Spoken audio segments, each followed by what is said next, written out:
नमस्कार विद्यार्थियों। आज हम जॉन लॉक के सामाजिक समझौते सिद्धांत के बारे में पढ़ेंगे। जॉन लॉक को उदारवाद की आत्मा भी कहा जाता है। जैसा कि होब्स का सामाजिक समझौता सिद्धांत हमने पढ़ा, तो उसी तरह से सामाजिक समझौता सिद्धांत के प्रवर्तक के रूप में जॉन लॉक को भी जाना जाता है। लॉक एक ऐसे पाश्चात्य विचारक रहे हैं जिन्होंने प्राकृतिक अधिकारों का सबसे पहले समर्थन किया और उन्होंने भी व्यक्ति के स्वभाव के बारे में विस्तृत रूप से लिखा। उन्हें उदारवाद की आत्मा भी कहा जाता है क्योंकि लॉक ने व्यक्ति के हितों का समर्थन किया और व्यक्ति हित के लिए वो खड़े हुए, उनके अधिकारों की बात उन्होंने की। हालांकि इनका मध्यम वर्गीय परिवार था और 1632 ईस्वी में इनका जन्म हुआ था प्यूरिटन संप्रदाय के परिवार में, और इन्हें उच्च शिक्षा के लिए ऑक्सफोर्ड भी भेजा गया। एमए की डिग्री प्राप्त कर लेने के बाद उनकी नियुक्ति ऑक्सफोर्ड में एक शिक्षक के पद पर हुई, परंतु ये कार्य उन्हें रुचिकर नहीं लगा और इसका परित्याग करके उन्होंने डॉक्टरी सीखना प्रारंभ कर दिया। तो इस तरह से जब लॉक ने अपने महत्वपूर्ण रचना लिखी, टू ट्रीटीज ऑन गवर्नमेंट, उस रचना में इन्होंने सामाजिक समझौते सिद्धांत की विस्तृत व्याख्या भी की। हालांकि इनके जितनी भी कृतियां हैं वो 50 वर्ष की आयु के बाद ही प्रकाशित हुई थी, लेकिन जब हम इनके सामाजिक समझौते की बात करते हैं तो उस पर शासन पर 2 निबंध नामक पुस्तक में ही इन्होंने इस सिद्धांत के बारे में लिखा है। होब्स के अनुसार हमने मानव स्वभाव की व्याख्या पर चर्चा की थी। लॉक ने मानव स्वभाव के बारे में जब अपनी बात कही तो वो होब्स से बिल्कुल विपरीत है। होब्स ने क्या माना था कि मनुष्य स्वभाव से बुरा है, झगड़ालू है, लड़ाई करने वाला है, ईर्ष्यालु है, एकांगी है, अपवित्र है, दीन है। लेकिन लॉक ये कहते हैं कि मनुष्य स्वभाव से एक अच्छा प्राणी है और मनुष्य की स्वाभाविक अच्छाई बताया उन्होंने, दया आदि गुणों का खजाना बताया है उन्होंने, और ये कहा कि प्रत्येक व्यक्ति स्नेहपूर्ण व्यवहार करता है, उसमें मानवीय सद्भावना भी होती है और उसके प्रति निष्ठा भी होती है। क्योंकि उन्होंने अपनी आंखों से 1688 ईस्वी में इंग्लैंड में शांतिपूर्ण साधनों के बल पर जो महत्वपूर्ण परिवर्तन होते हुए देखे, उसका प्रभाव लॉक के विचारों पर पड़ा। तो होब्स ने मनुष्य को स्वार्थी, पाशविक और पतित माना है। लॉक ने उसे सहयोगी और सामाजिक माना है। तो लॉक के अनुसार मनुष्य स्वभाव से एक ऐसा सामाजिक प्राणी है जो पारस्परिक सहयोग, प्रेम, दया और सद्भावना के आधार पर दूसरे व्यक्तियों के साथ संबंध रखते हुए अपना जीवन व्यतीत करता है। तो मनुष्य स्वभाव से अच्छा है और वो दयालु भी है, एक दूसरे के प्रति सहयोग करने वाला या शांतिपूर्ण साधनों में विश्वास करने वाला होता है। तो इसलिए लॉक ने कहा मनुष्य स्वभाव से अच्छा है। अब मनुष्य को स्वभाव से अच्छा बताया, इसलिए लॉक की जो प्राकृतिक अवस्था है, प्राकृतिक अवस्था जैसे कि मैंने कल भी बताया था आपको, प्राकृतिक अवस्था का मतलब होता है कि जब राज्य से पूर्व की अवस्था थी। तो प्राकृतिक अवस्था का चित्रण भी लॉक ने बड़ा सुंदर किया और ये कहा कि मनुष्य प्रेम, सहानुभूति, सहयोग एवं दया से पूर्ण प्राणी है। इसलिए उसकी प्राकृतिक अवस्था प्रत्येक के साथ संघर्ष की अवस्था न होकर शांति, संपन्नता, सहयोग, समानता तथा स्वतंत्रता की अवस्था है। लॉक ने ये कहा कि यद्यपि प्राकृतिक अवस्था स्वतंत्रता की अवस्था है, तथापि यह स्वेच्छाचारिता की अवस्था नहीं है। यद्यपि इस अवस्था में मनुष्य को अपने व्यक्तित्व या संपत्ति के प्रयोग की अमर्यादित स्वतंत्रता है, पर उसे तब तक अपने को नष्ट करने की स्वतंत्रता नहीं है जब तक कि ऐसा करने की आवश्यकता जीवन बनाए रखने के अतिरिक्त किसी अन्य उद्देश्य से न हो। तो लोक की प्राकृतिक अवस्था की विशेषता है कि उसमें व्यक्तियों को अधिकार भी प्राप्त है और उसमें व्यवस्था भी है। लोक ने ये कहा कि जब राज्य नहीं था उस समय भी प्राकृतिक अवस्था में भी मनुष्यों को 3 प्रकार के अधिकार प्राप्त थे, जिनमें जीवन का अधिकार, स्वतंत्रता का अधिकार और संपत्ति का अधिकार। तो प्राकृतिक अवस्था में भी संपत्ति की सृष्टि ईश्वर प्रदत्त वस्तुओं में श्रम के सम्मिश्रण से हुई, अर्थात जैसे पेड़ में फल फूल लगे हुए हैं वे सबके हैं, पर यदि परिश्रम करके मैंने तोड़ा तो मेरे हो गए। लोक प्राकृतिक अवस्था में व्यक्तियों को समान मानता है, पर उसका विचार था कि यह समानता अधिकारों की समानता थी, शक्ति की नहीं।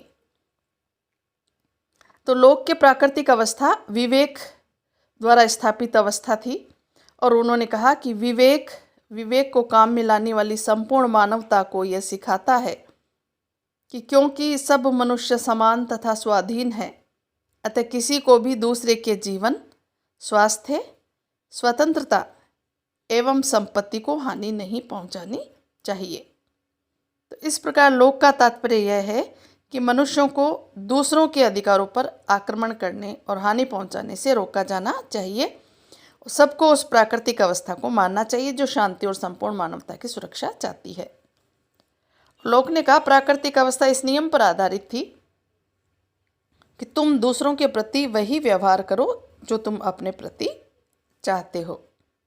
तो प्राकृतिक अवस्था स्वर्ण युग की अवस्था है, यानी लोक के अनुसार प्राकृतिक अवस्था बहुत ही शांतिपूर्वक और सहयोग की अवस्था है। हॉब्स ने प्राकृतिक अवस्था का जो चित्रण किया वो बिल्कुल उल्टा था लोक से। तो फिर समझौते की आवश्यकता क्यों पड़ी? लोक ने ये कहा कि जब शांति व्यवस्था थी, प्राकृतिक अवस्था में लड़ाई झगड़े भी नहीं थे, एक दूसरे से सहयोग पूर्वक व्यक्ति जीवन व्यतीत कर रहा था, तो प्रश्न यहाँ ये उपस्थित होता है कि फिर समझौते की आवश्यकता क्यों पड़ी? तब हम लोक की इस बात को की तरफ ध्यान देंगे कि जो उन्होंने कहा कि ये प्राकृतिक अवस्था आदर्श तो है परंतु व्यावहारिक नहीं है। क्यों? क्योंकि इसमें व्यक्तियों को बहुत कुछ असुविधाएं हैं और ये असुविधाएं समाज की कमियां हैं, इस प्राकृतिक अवस्था की कमियां हैं। पहली कमी तो इसमें यह है कि कोई सुनिश्चित, प्रकट और सर्वमान्य नियम नहीं है जिनके आधार पर उचित और अनुचित का निर्णय हो सके। और इसकी दूसरी कमी है कि इसमें कोई प्रकट और निष्पक्ष निर्णायक भी नहीं है। तीसरी कमी के रूप में हम ये कह सकते हैं कि शक्ति का अभाव है और ऐसी दशा में निर्णय कार्यान्वित होने से रह जाते हैं। तो ये जो वो मूल प्राकृतिक कमियां हैं, प्राकृतिक अवस्था में मूल असुविधाएं हैं, इसी के कारण लोगों ने समझौता किया और राज्य नामक संस्था अस्तित्व में आई। हॉब्स का व्यक्ति एक ही समझौता करता है जो कि सामाजिक समझौता होता है। लोक ने 2 प्रकार के समझौते बताए। पहला समझौता जब लोगों के बीच में होता है तो समाज की स्थापना हो जाती है और इसे उन्होंने सामाजिक समझौता नाम दिया। दूसरा समझौता उन्होंने कहा कि राजनीतिक समझौता है और इस राजनीतिक समझौते में एक तरफ सरकार और दूसरी तरफ समाज के बीच में समझौता होता है, संधि होती है और उस शासन को ये जो 3 कमियां थी, कानून बनाने का, लागू करने का, न्याय प्रदान करने का, ये अधिकार समाज सौंप देता है और ये इस शर्त पर सौंपता है कि आप हमने जो अधिकार दिए हैं उनकी आप रक्षा की गारंटी लेते हैं और यदि आपने ऐसा नहीं किया तो हम शासन के विरुद्ध भी हो सकते हैं। तो मनुष्यों को ये अधिकार है कि वे उस व्यक्ति समूह से या व्यक्ति से राज शक्ति छीन ले जो उनके अधिकारों की रक्षा नहीं करते हैं। तो इन्होंने शर्तों के साथ समझौता किया और ये दूसरा समझौता राजनीतिक समझौता कहलाया। तो इस तरह से लोक का समझौता यदि हम पढ़ें तो उसमें दो तरह के समझौते उन्होंने बताए थे। लोक के समझौते की कुछ महत्वपूर्ण विशेषताएं भी हैं जिनके बारे में मैं बताना चाहूँगी कि जैसे इन्होंने दो प्रकार के समझौते बताए। मैंने बताया एक तो सामाजिक और दूसरा राजनीतिक समझौता जो सशर्त होता है। समझौते के परिणाम स्वरूप नागरिकों के द्वारा अपनी प्राकृतिक अवस्था के अधिकारों का त्याग कर दिया जाता है, किंतु अधिकारों का यह त्याग इस शर्त पर किया जाता है कि समाज उनकी सुरक्षा सामूहिक रूप से और सामूहिक हित का ध्यान रखते हुए करेगा। समझौते के आधार पर जिस राज्य संस्था का निर्माण होता है वह मानवीय अनुमति और सहमति का परिणाम है। लोक के सिद्धांत में शासक भी समझौते का एक पक्ष है, अतः समझौते की शर्तें उस पर अनिवार्यतः लागू होती हैं और उसके लिए समझौते का पालन करना भी आवश्यक होता है। इस प्रकार लोक एक निरंकुश राजतंत्र नहीं वरन मर्यादित राजतंत्र की स्थापना के पक्ष में है। लोक के सिद्धांत में राज्य और शासन के अंतर को स्वीकार किया गया है और वह शक्ति विभाजन के सिद्धांत का भी समर्थन करता है, क्योंकि शासक अथवा सरकार की स्थापना मनुष्य के समझौते और सहमति पर आधारित होती है। अतः यदि सरकार निश्चित लक्ष्य को पूर्ण करने की दिशा में कार्य न करे तो शासक की नियुक्ति करने वाली जनता को उसे पदच्युत करने का भी अधिकार होता है। दूसरे शब्दों में हम कहें तो लोक के समझौते के अनुसार हॉब्स के मत के विरुद्ध जनता को शासक अथवा सरकार के विरुद्ध विद्रोह करने का अधिकार भी प्राप्त होता है। इसलिए लोक ने मर्यादित शासन का समर्थन किया और उन्होंने कहा कि समाज को सदा एक ऐसी शक्ति प्राप्त रहती है कि वह अपने को किसी के भी कुप्रयत्नों और कुचेष्टाओं से बचा सके, जो प्रजा के जीवन, स्वतंत्रता या संपत्ति के विरुद्ध कुप्रयत्न और कुचेष्टाएं करने की मूर्खता अथवा नीचता करे। जब कभी भी कोई उन्हें दासता की दिशा में ले जाने का प्रयत्न करे, उन्हें सदा यह अधिकार होगा कि वह अपने को उससे मुक्त कर सकें। जो आत्मरक्षा के उस मौलिक, पवित्र एवं अपरिवर्तनीय नियम पर आक्रमण करते हैं जिनके हेतु वे समाज में सम्मिलित हुए थे। तो इस तरह से लोक ने सामाजिक समझौता सिद्धांत दिया जिसमें अंतिम शक्ति शासन करने की संप्रभुता समष्टि रूप से समाज में निहित कर दी और एक मर्यादित शासन व्यवस्था को जन्म दिया समझौते के परिणाम स्वरूप। धन्यवाद।